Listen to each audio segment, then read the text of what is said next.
नमस्कार, आप सभी का स्वागत है।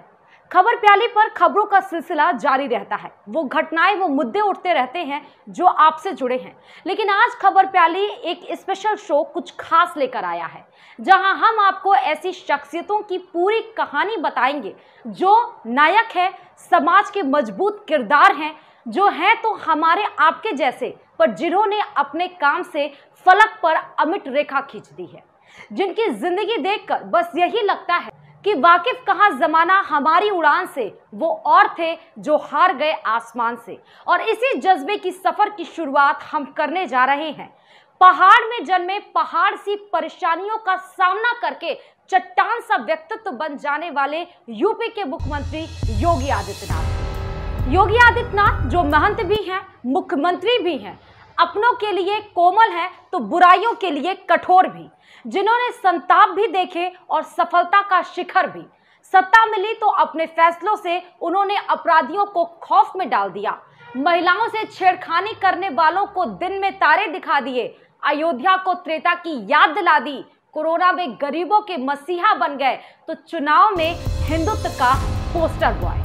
आज लाखों लोगों के वे आदर्श है, पर उनका जीवन कैसा रहा? पहाड़ की जिंदगी का एक बालक कैसे नाथ संप्रदाय का योगी बन गया? कैसे स्थितियों ने धर्म योग को कर्म योगी और कर्म योगी से राजयोगी बना दिया? आज सब आपको बताने जा रहे हैं।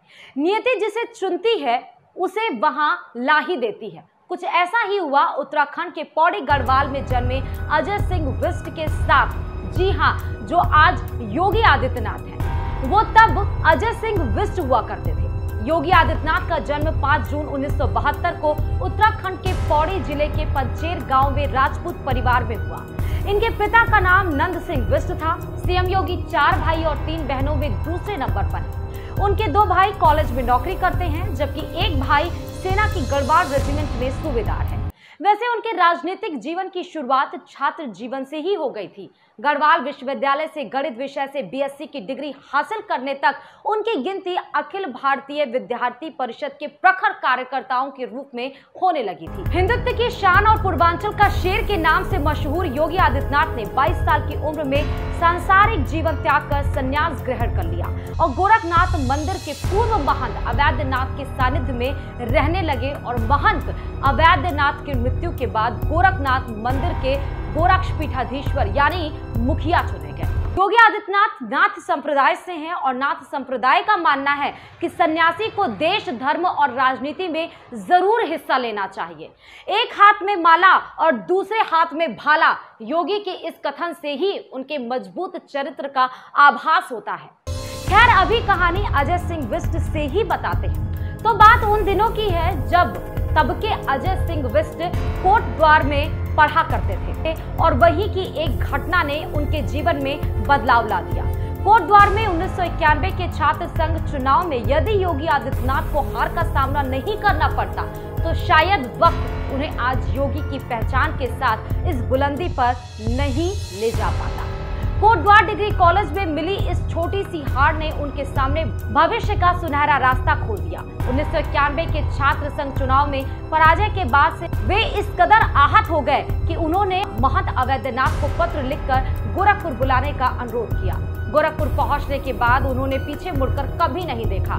गोरखपुर में महंत अवैधनाथ के पास पहुंचने के बाद योगी आदित्यनाथ ने बाकायदा दीक्षा ली। फिर अपने पिता को यमकेश्वर चिट्ठी भेजी, जिसमें सारी स्थितियों को सामने रखा। उन्होंने बताया कि उनके स्तर पर दीक्षा ली गई है और अब अजय बिष्ट मर गया है, योगी आदित्यनाथ का ही अब अस्तित्व है। महंत अवैधनाथ ने ही उन्हें योगी आदित्यनाथ नाम दिया था। बाद में साल 1994 में 15 फरवरी को योगी आदित्यनाथ को गोरक्षपीठाधीश्वर महंत अवैधनाथ जी महाराज द्वारा योगी आदित्यनाथ का दीक्षाभिषेक संपन्न हुआ।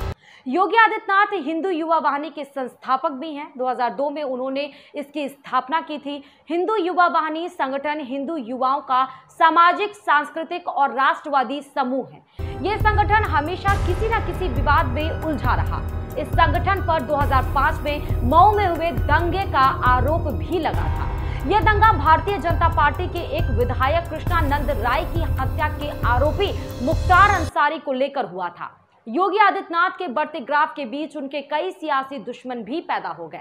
7 सितंबर 2008 को योगी आदित्यनाथ पर आजमगढ़ में जानलेवा हिंसक हमला हुआ। इस हमले में वे बाल बाल बचे थे। यह हमला इतना बड़ा था कि 100 से ज्यादा गाड़ियों के काफिले को हमलावरों ने घेर लिया और लोगों को लहूलुहान कर दिया। यही नहीं, योगी आदित्यनाथ को 2007 में गोरखपुर दंगों के दौरान उस समय गिरफ्तार किया गया जब मुहर्रम के दौरान फायरिंग में एक हिंदू व्यापारी की जान चली गई थी। इस मसले को हिंदू युवा वाहिनी की सेना ने जोर शोर से उठाया। पूछे जाने पर उस समय वहां के जिलाधिकारी ने बताया कि वह बुरी तरह से जख्मी है। तब अधिकारियों ने योगी आदित्यनाथ को उस जगह पर जाने से मना कर दिया। इसके बाद योगी आदित्यनाथ ने प्रशासन के मना करने के बावजूद श्रद्धांजलि सभा का आयोजन किया। तब तत्कालीन सरकार ने इस हिंसा के लिए हिंदू युवा वाहिनी को जिम्मेदार ठहराया और हिंदू युवा वाहिनी कार्यकर्ताओं समेत योगी आदित्यनाथ पर हिंसा की साजिश रचने का आरोप लगाया और 11 दिनों के लिए जेल भेज दिया गया। उनके गिरफ्तारी से लोगों में गुस्सा इस कदर भर गया कि मुंबई गोरखपुर गोदान एक्सप्रेस के कुछ डिब्बों को आग के हवाले कर दिया गया, जिसका आरोप उनके संगठन हिंदू युवा वाहिनी पर लगा। देखते ही देखते पूरा गोरखपुर इस हिंसा के चपेट में आ गया। साथ ही ये दंगे पूर्वी उत्तर प्रदेश 6 जिलों और 3 मंडलों में भी फैल गया।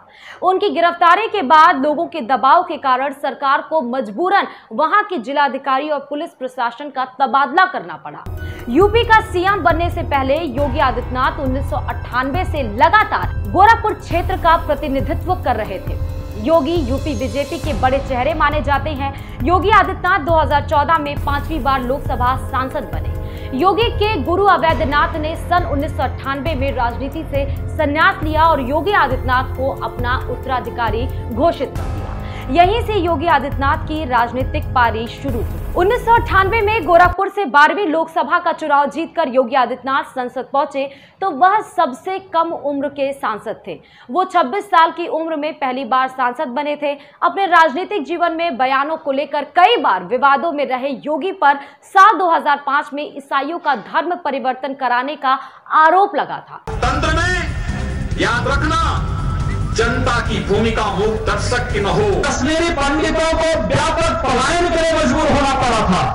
तो मेरे माथे पर एक चिंता होती है इस बात की कि कहीं ऐसी स्थिति तो नहीं कि आने वाले समय में हमें ये सुनना पड़े कि पश्चिमी उत्तर प्रदेश का हिंदू भी विस्थापित हो गया, समाधि शिविरों में रहा। कब्रिस्तानियों की बाउंड्री वाल नहीं बनती है, लेकिन कब्रिस्तान की बाउंड्री वाल जरूर बन जाती है। भारतीय जनता पार्टी जीतेगी तो भारतीय जनता पार्टी सड़क, बिजली, पानी, शिक्षा, स्वास्थ्य, नौजवानों की नौकरी के साथ साथ भारतीय जनता पार्टी ने अपने चुनाव घोषणा पत्र में कहा है हम संवैधानिक दायरे में रह करके मर्यादा पुरुषोत्तम भगवान श्री राम के भव्य मंदिर के निर्माण का मार्ग भी प्रशस्त। 2015 में सूर्य नमस्कार को लेकर योगी आदित्यनाथ ने कहा था कि जो लोग सूर्य नमस्कार नहीं करते उन्हें भारत में रहने का कोई हक नहीं। उन्होंने कहा था कि उनकी उन लोगों से गुजारिश है जो लोग सूर्य में भी हिंदू मुस्लिम देखते हैं। ऐसे लोगों को चुल्लू भर पानी में डूबकर मर जाना चाहिए। लव जिहाद की बात पर योगी का एक वीडियो सामने आया था जिसमें वो अपने समर्थकों से कहते हुए सुनाई दे रहे थे कि हमने फैसला किया है कि अगर वे एक हिंदू लड़की का धर्म परिवर्तन कराते हैं तो हम 100 मुस्लिम लड़कियों का धर्म परिवर्तन करवाएंगे। प्रकार का व्यवहार करेगा उसका 100 गुना हम लोग करेंगे। अगर वो एक हिंदू बालिका को ले जाएंगे तो कम से कम 100 मुस्लिम बालिकाओं को हिंदू। दादरी कांड पर आजम खान के यूएन जाने की बात पर योगी ने उन्हें तुरंत बर्खास्त करने को कहा था। फरवरी 2015 में विश्व हिंदू परिषद के एक कार्यक्रम में योगी ने कहा कि अगर उन्हें अनुमति मिले तो वो देश के सभी मस्जिदों के अंदर गौरी गणेश की मूर्ति स्थापित करवा देंगे। योगी के बयानों का सिलसिला यही नहीं रुका। योगी ने जेएनयू मामलों पर कहा कि किसी भी शिक्षण संस्थान से किसी भी जिन्ना को पैदा नहीं होने दिया जाएगा, पैदा होने से पहले ही दफन कर दिया जाएगा। एक बार तो योगी ने शाहरुख की तुलना हाफिज सईद से करते हुए कहा था कि हाफिज सईद की भाषा और शाहरुख की भाषा में कोई अंतर ही नहीं है। ये तमाम ऐसे बयान थे जिसने योगी के चरित्र को एक कट्टर हिंदुत्ववादी नेता के तौर पर उभारा।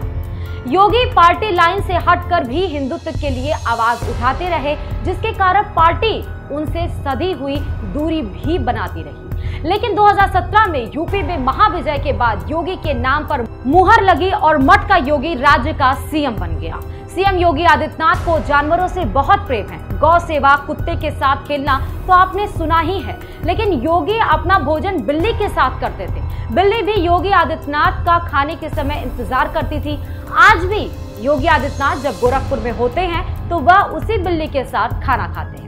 गोरखनाथ मंदिर प्रांगण में एक बड़ी सी गौशाला है, यहाँ सैकड़ों गाय हैं। बताया जाता है कि जब भी योगी गोरखपुर में होते हैं तो दिन में 1 या 2 बार गौशाला जरूर जाते हैं। गायों को अपने हाथ से चारा खिलाते हैं। गौ सेवा वह आज भी करते हैं। योगी अपनी रोज की रूटीन में भी नियम कायदों से चलते हैं। गोरखपुर के गोरखनाथ मंदिर में महंत रहने के कारण नियमों से बाहर जाकर कुछ नहीं करते। बेहद अनुशासन वाले जीवन का भी आज भी वो पालन करते हैं, जो उनके फैसलों, तेवर और व्यक्तित्व में साफ झलकता है, और यही योगी को योगी आदित्यनाथ बना देता है। खबर प्याली के कुछ खास कार्यक्रम में फिर हम किसी शख्स के व्यक्तित्व से आपको रूबरू कराएंगे। तब तक के लिए नमस्कार।